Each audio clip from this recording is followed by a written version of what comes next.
ব্রাহ্মণবাড়িয়া জেলা সদর বিজয়নগর ও নবীনগর উপজেলা নির্বাচনে চেয়ারম্যান পদপ্রার্থী সহ সকল পদের মধ্যে প্রতীক বরাদ্দ দেওয়া হয়েছে। প্রতীক বরাদ্দের পর ব্রাহ্মণবাড়িয়া ৩ উপজেলা নির্বাচনে প্রার্থীদের নিয়ে নির্বাচনী আচরণবিধি ও অবহিতকরণ ও আইন শৃঙ্খলা বিষয়ক সভা করেন জেলার অতিরিক্ত জেলা প্রশাসক, রাজস্ব ও রিটার্নিং কর্মকর্তা। সোমবার ২০ মে দুপুরে ব্রাহ্মণবাড়িয়া জেলা অতিরিক্ত জেলা প্রশাসক, রাজস্ব ও রিটার্নিং কর্মকর্তা আব্দুল্লাহ আল মামুন ৩ উপজেলার প্রার্থীদের মাঝে প্রতীক বরাদ্দ করেন।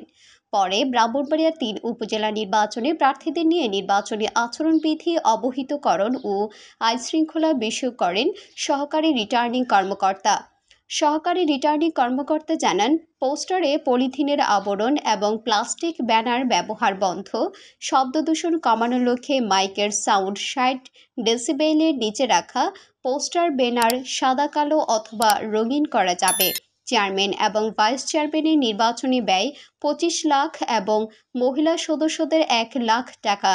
মনোনয়নপত্রে লিঙ্গ হিসেবে হিজড়াদের অন্তর্ভুক্ত। নির্বাচনী প্রচারণায় একটি অধিক শব্দযন্ত্র মাইক বা জনসভায় ৪টির অধিক শব্দযন্ত্র মাইক ব্যবহার করা যাবে না। উপজেলা নির্বাচনের ভোট গ্রহণ কর্মকর্তা, পর্যবেক্ষক ও সাংবাদিকদের হুমকি, কাজে বাধা দেওয়া বা ভয় দেখালে তা নির্বাচনী অপরাধ হিসেবে নির্বাচন বিধিতে নতুন করে সংযোগ করা হয়েছে। এই অপরাধে সর্বনিম্ন ৬ মাস ও সর্বোচ্চ ২ বছর কারাদণ্ড বা অনধিক ৫০,০০০ টাকা জরিমানার বিধান রাখা হয়েছে। সভাপতিত্ব করেন ব্রাহ্মণবাড়িয়ার জেলা প্রশাসক মোহাম্মদ হাবিবুর রহমান। তিনি বলেন যে মূল বিষয়গুলো যে রয়েছে, আমাদের অবাধ, সুষ্ঠু এবং নিরপেক্ষ নির্বাচন করার জন্য আমরা আইন এবং নৈতিকতার ভিত্তি থেকে দায়বদ্ধ। নির্বাচন কমিশনের নির্দেশনা হচ্ছে তাই যে অবাধ, সুষ্ঠু এবং নিরপেক্ষ নির্বাচন করা। এখন যেহেতু আওয়ামী লীগ, বিএনপি, জাতীয় পার্টির কোনো প্রতীক নেই, মানে কোন দলই এখানে দলীয় প্রতীকে নির্বাচন করছে না, মানে সবাই হচ্ছে কি স্বতন্ত্র প্রার্থী, তাই না? সবাই স্বতন্ত্র, তার মানে সব প্রার্থী সমান। এখানে কোনো প্রার্থীর মধ্যে কোনো কম বেশি হবে না, সবাই সমান সুযোগ ভোগ করবে প্রচারের ক্ষেত্রে এবং সকল ক্ষেত্রেই। যে আইন যেটা রয়েছে, আচরণবিধি রয়েছে, নির্বাচনী যে আইন রয়েছে, সেই আইন অনুযায়ী যেটুকু সুযোগ সুবিধা পাওয়ার কথা প্রত্যেক প্রার্থী সমান হারে পাবে। আমাদের পক্ষ থেকে কোনো নিরপেক্ষতার বিঘ্ন ঘটবে না, প্রত্যেকেই সমান সুযোগ পাবে।